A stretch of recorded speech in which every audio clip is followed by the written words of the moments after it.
je dénoncerai jusqu'à mon dernier souffle cette injustice, Est-ce qu'il y a vraiment, je me suis posé si souvent la question à travers de ces 30 dernières années où j'ai commencé à prendre part à la cause palestinienne. Je ne sais pas, et vraiment en toute honnêteté, je ne sais pas s'il existe dans notre lexique français, dans notre vocabulaire, dans nos mots, je ne sais pas s'il existe quelque chose qui peut traduire la réalité sur le terrain palestinien.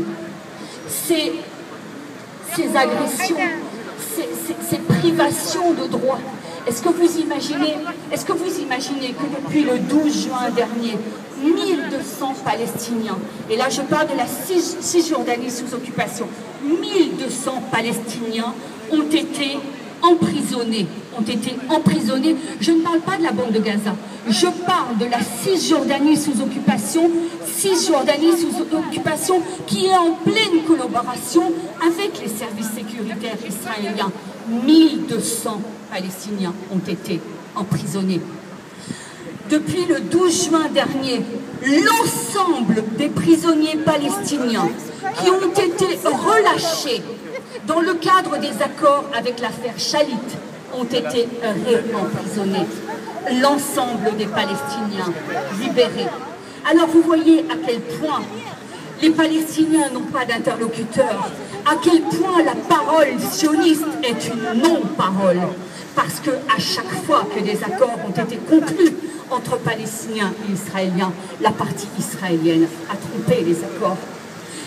On n'en parle pas du tout.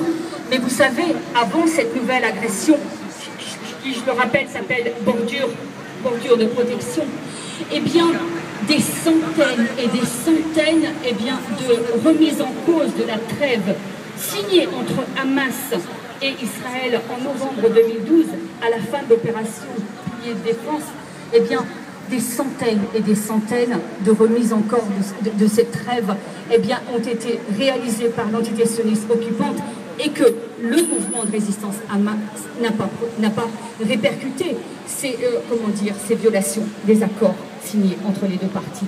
Mais trop, c'est trop, vous voyez, trop, c'est